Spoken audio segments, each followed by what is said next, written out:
Pero uno de los grandes temores respecto a este movimiento para aislar a Estados Unidos, que es lo que realmente provocan los aranceles en la economía estadounidense, es que países como China empiecen a desdolarizarse. Ese miedo fue difundido al público por los principales medios occidentales a medida que estos aranceles se intensificaban contra China y se mantenían sobre China, incluso cuando Trump supuestamente decía: primero, hablemos de cómo los aranceles afectan esta tendencia de desdolarización. ¿Y qué significa esto para el orden económico mundial más amplio en el que Estados Unidos se encuentra ahora mismo, como has señalado, como un imperio en declive?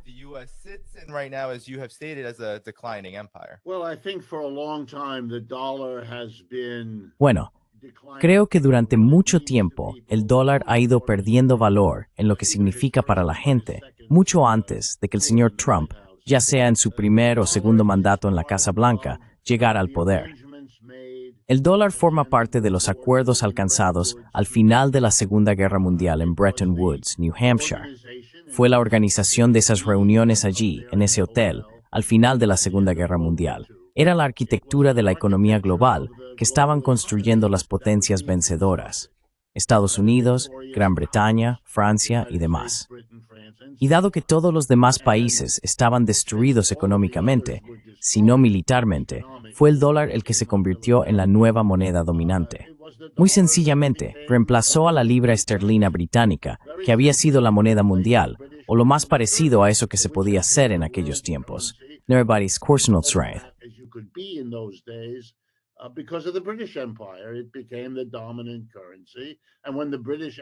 Se convirtió en la moneda dominante.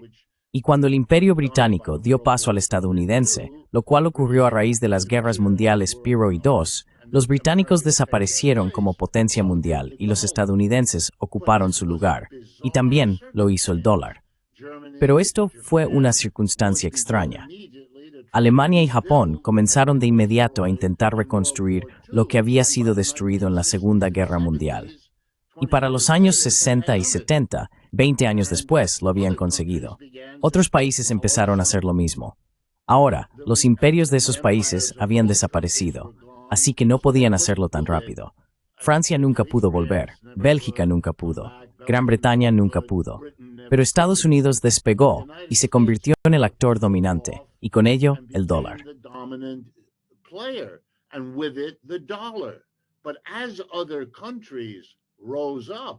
Pero a medida que otros países surgieron, tuvieron que competir con Estados Unidos como el actor dominante. Y a través de todas las relaciones, cualquiera que lo pensara lo habría dicho, las relaciones de Estados Unidos como dominante y el resto de los europeos como socios menores complacientes, eso se disolvería. Y la OTAN, como su organización, se disolvería con ello. Demasiados intereses en competencia. Y eso fue antes de que quedara claro que el único país que realmente podía recuperarse de la devastación de la Segunda Guerra Mundial era China, lo cual no se había previsto. Se suponía que los pobres debían seguir siendo pobres, como de hecho ha ocurrido con la mayor parte del resto del mundo. Pero los chinos no estuvieron de acuerdo, y resultó que los chinos pudieron cambiar todo eso.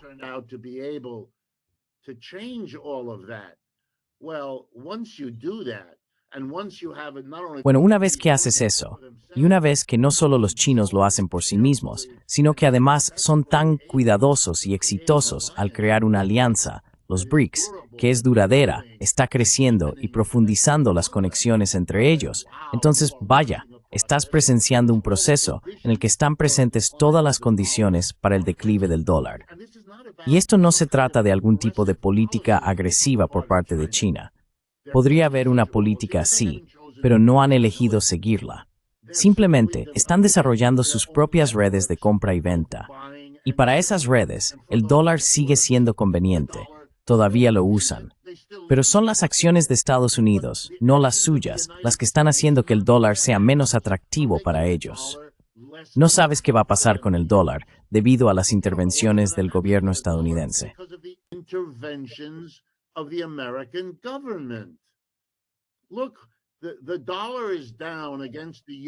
Mira, el dólar ha caído un 10% frente al euro desde el día en que el señor Trump se convirtió en presidente hasta ahora. ¿Qué demonios está pasando?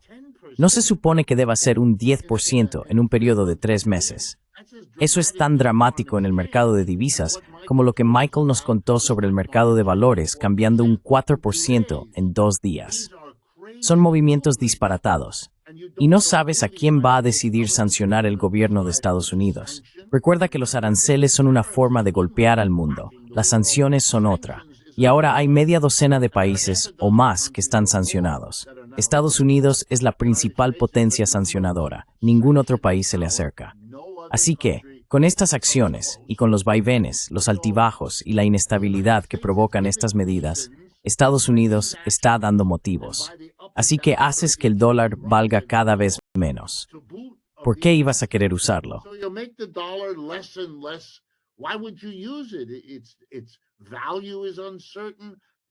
Su valor es incierto. Su vulnerabilidad para ti es incierta. No quieres hacer eso.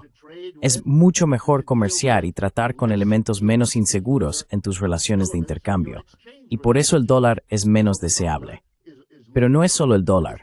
Buscan mercados de exportación fuera de Estados Unidos porque el de aquí es demasiado arriesgado. Buscan importaciones de otras partes del mundo porque las de Estados Unidos son demasiado arriesgadas. Sabes, la gente piensa que no hay coste en invocar la seguridad nacional, algo que Michael mencionó hace unos momentos. Pero es un juego muy peligroso. Si se usa eso de manera muy laxa, entonces nadie sabe cuándo se usará en su contra. Sabes, la ideología libertaria que está experimentando, al menos para mí, una muerte muy bienvenida en estos días.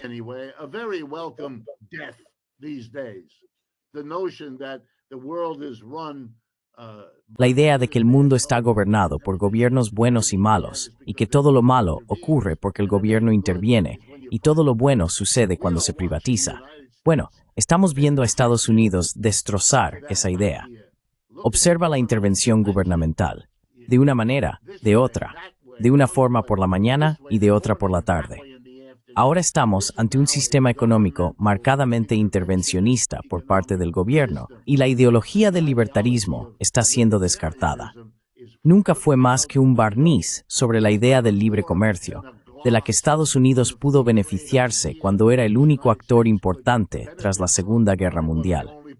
Ahora que ya no es el único actor, el libre comercio ha quedado descartado, el neoliberalismo ha quedado descartado, y la ideología libertaria que se apoyaba en ellos también ha quedado descartada.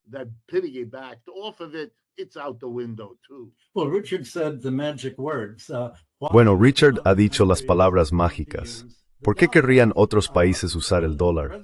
El presidente Trump ha declarado su intención de bajar de forma constante el tipo de cambio del dólar. El propósito, según él, es que así podamos hacer que las exportaciones industriales estadounidenses sean más baratas. A medida que el dólar baja, otros países no tienen que pagar tanto, por lo que las exportaciones manufacturadas serían más baratas si Estados Unidos tuviera productos manufacturados para exportar, cosa que no tiene. Y eso es lo más extraño, su lógica de tener un dólar más bajo, pensando que de alguna manera eso va a ayudar a la balanza comercial. Pero en realidad no se trata de la balanza comercial en absoluto, especialmente desde que el vicepresidente Vance ha dicho, bueno, no queremos que otros países respalden el tipo de cambio del dólar comprando más bonos del Tesoro y más inversiones estadounidenses.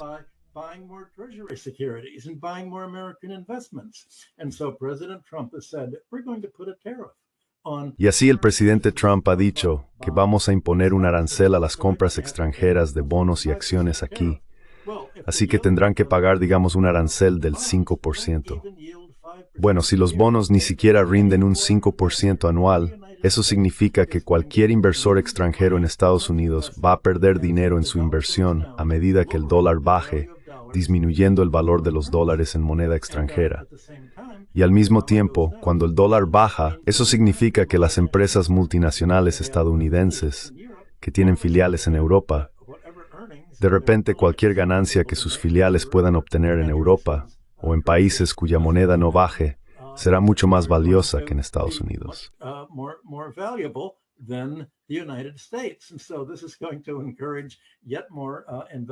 Y esto va a fomentar aún más la salida de inversiones. Pero quiero hacer otro comentario basado en lo que Richard empezó a decir. Lo que estamos viendo en el despegue industrial de China no es simplemente un fenómeno de mercado de eficiencia manufacturera. No es simplemente que organicen mejor sus fábricas e inviertan más en investigación y desarrollo. Es un conflicto de sistemas sociales. Lo que hace a China mucho más competitiva que Occidente es que es una economía socialista, donde el gobierno asume gran parte de los costes de la educación, la comunicación y el transporte. Ferrocarriles de alta velocidad, que en realidad operan con pérdidas para poder ofrecer el transporte ferroviario a un precio más bajo.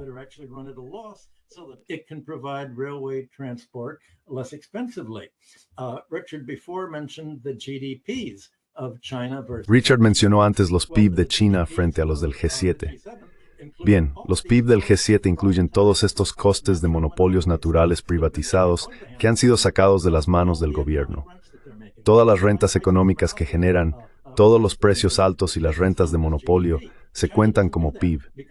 China no hace eso porque China proporciona estos servicios básicos, comunicaciones, transporte, sanidad, educación, a un precio subvencionado. Su PIB no incluye este aumento de cargos financieros, de seguros y de rentas económicas que tiene Occidente. Y eso es lo que hace que estas otras economías, la economía china y otras economías que eligen tomar la vía socialista, sean mucho más eficientes que Occidente.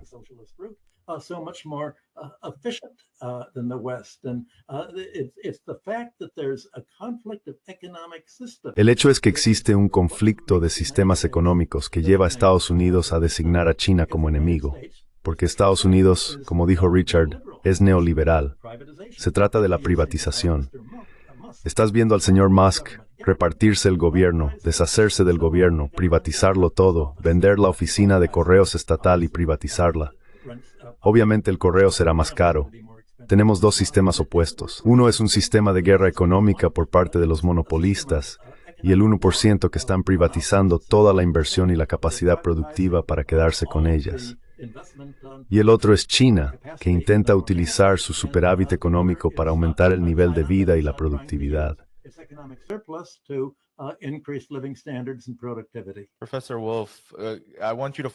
Profesor Wolf, quiero que continúe con este tema, porque esto llega al punto que menciona Michael sobre la privatización. Arrasar con todo. Esto tiene ramificaciones globales, en el sentido de que entonces, ¿qué es lo que realmente tiene Estados Unidos para ofrecer?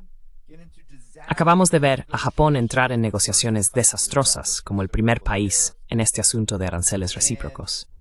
Incluso el primer ministro de Japón, de uno de los países más complacientes con Estados Unidos, está diciendo que no pueden seguir haciendo concesiones.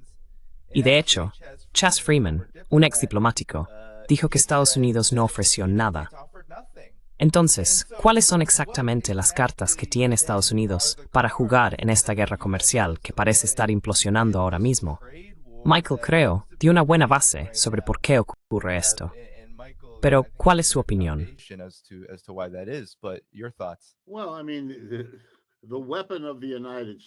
Bueno, quiero decir, el arma de Estados Unidos es el hecho de que es un mercado rico, y el presidente está dejando claro a los japoneses, por ejemplo, y a muchos otros, que ahora estamos preparados para utilizar eso como arma.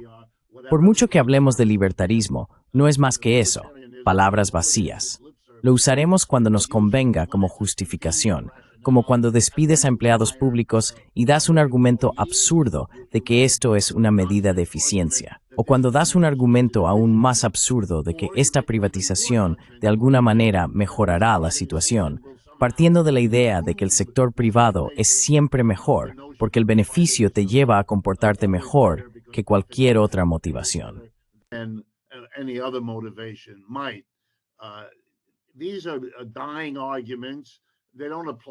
Estos son argumentos obsoletos, ya no se aplican. La mayoría de lo que ocurre ahora es intervención activa del gobierno, lo que viola directamente los conceptos de privatización, eficiencia y todo lo demás. Así que estamos presenciando un uso descarado de la riqueza de Estados Unidos. Los japoneses necesitan vender coches en Estados Unidos. Ya producen muchos de ellos aquí, porque en épocas anteriores, no sé si la gente lo sabe, pero en los años 60, 70 y 80, Estados Unidos impuso cuotas a los japoneses. El sistema funcionaba así. No había aranceles, pero no se podían importar más de X cientos de miles de vehículos japoneses a Estados Unidos en un año natural.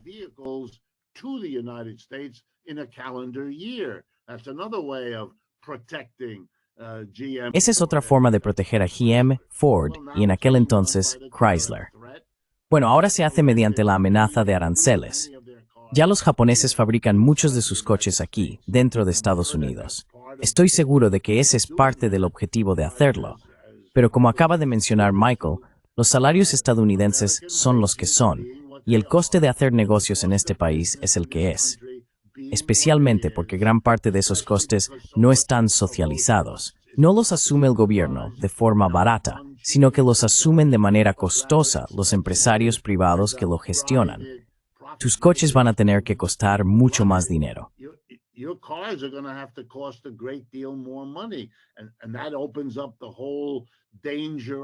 Y eso abre todo el peligro de que surja la inflación a raíz de todo esto, que simplemente se oculta tras una especie de cortina. Así que se supone que debemos debatirlo como si no fuera así. Y el resto del mundo observa todo esto y lo ve como una locura, pero tiene que ocuparse primero de sus propios asuntos. Lo que significa no aceptar el golpe de que te digan que tu mercado estadounidense ya no va a generar los beneficios a los que estás acostumbrado, a los que llevas 20 años acostumbrado. Todo esto te lo están quitando. Ese es el objetivo del señor Trump.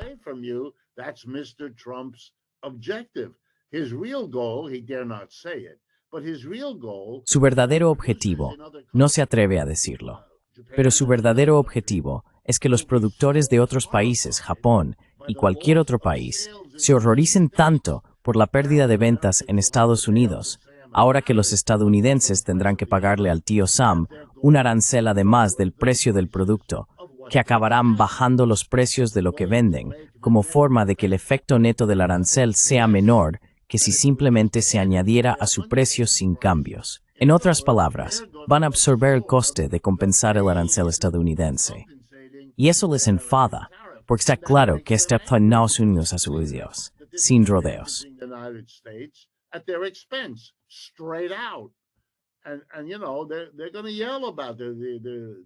Y ya sabes, van a gritar por ello. Los capitalistas privados en Japón van al gobierno japonés y le dicen, oye, eres nuestro gobierno, te pagamos impuestos, haz algo, haz que este problema desaparezca. No podemos, estamos obteniendo un 8% de beneficio. Con un arancel del 10%, estamos acabados. No vamos a obtener ningún beneficio. Y si eso ocurre, vamos a despedir a 50,000 trabajadores. Y si eso pasa, vas a perder las próximas elecciones. Quiero decir, no es una conversación educada. Y el señor Trump se imagina que está en posición de imponer tanto dolor a tantos países, que por ello simplemente se rendirán, se darán la vuelta y harán lo que se les diga. Ya no estamos en ese punto. Es demasiado tarde para eso, y negar esa realidad, al final, está frenando el reconocimiento político.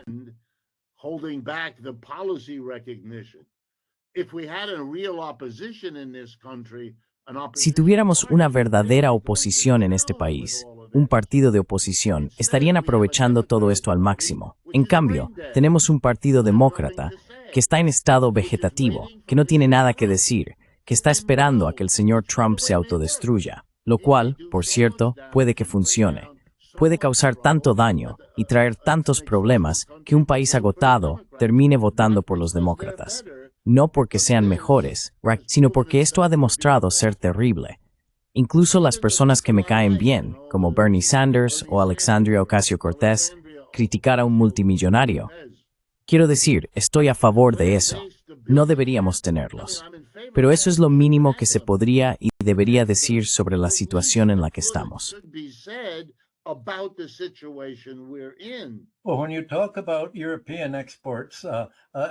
Bueno, cuando hablas de que los exportadores europeos tienen que elegir, vaya, vamos a tener que bajar el precio de lo que vendemos para mantener el mercado estadounidense.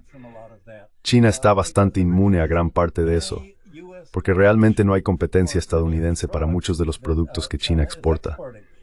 De hecho, la verdadera estrategia en juego, creo, de la que habla Trump, no está en los productos manufacturados que son intercambiables. Europa, China y Estados Unidos pueden fabricar coches. Quizá China los haga más baratos, pero al menos están haciendo el mismo producto. Pero Estados Unidos está intentando concentrar su poder en el sector de la alta tecnología de la información, el monopolio de los chips informáticos y toda la revolución del mundo electrónico.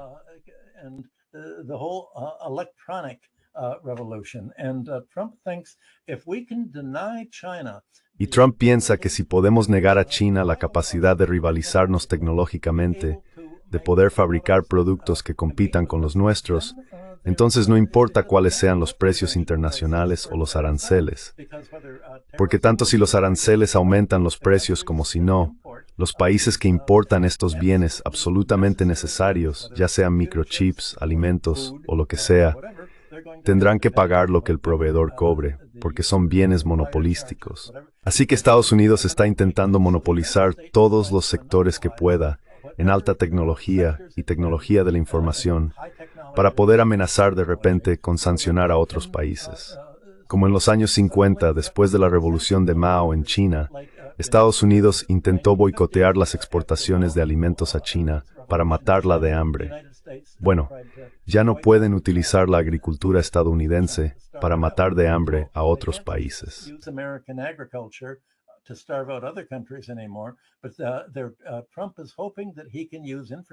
Pero Trump espera poder utilizar la tecnología de la información para asfixiar a otros países, para hacerles imposible el uso de transporte informatizado o basado en Internet, si logra que otros países los sancionen. Así que de repente ya no estamos en el ámbito de los aranceles por competitividad de precios. Son aranceles convertidos en armas para desestabilizar el comercio, especialmente con Europa y quizá algunos otros países asiáticos.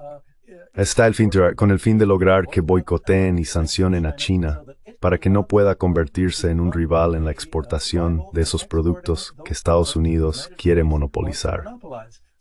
Así que, en lugar de la teoría del valor trabajo como base de los costes y el comercio internacional, tenemos una teoría de la renta en el comercio internacional.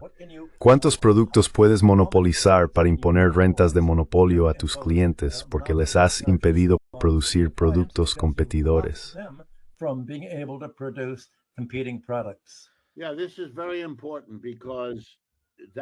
Sí, esto es muy importante, porque sería una estrategia lógica si pudieran hacerlo. No creo que puedan, pero sí, es una estrategia lógica.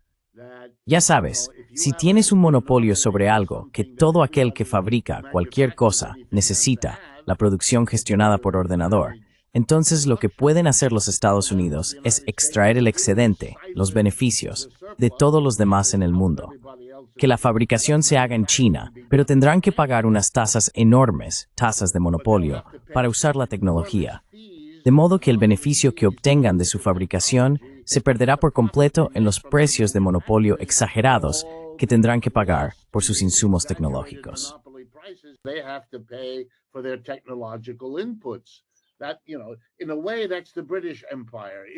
En cierto modo, eso es el Imperio Británico.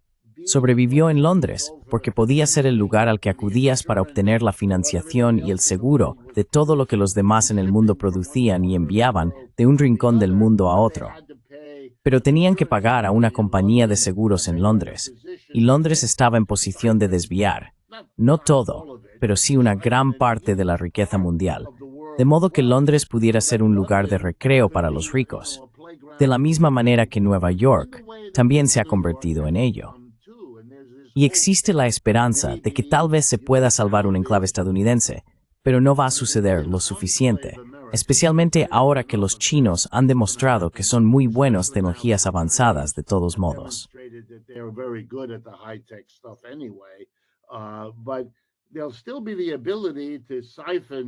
Pero aún existirá la posibilidad de desviar lo suficiente como para que haya países muy ricos, los suburbios de Nueva York, Washington, Chicago, Los Ángeles y todo eso.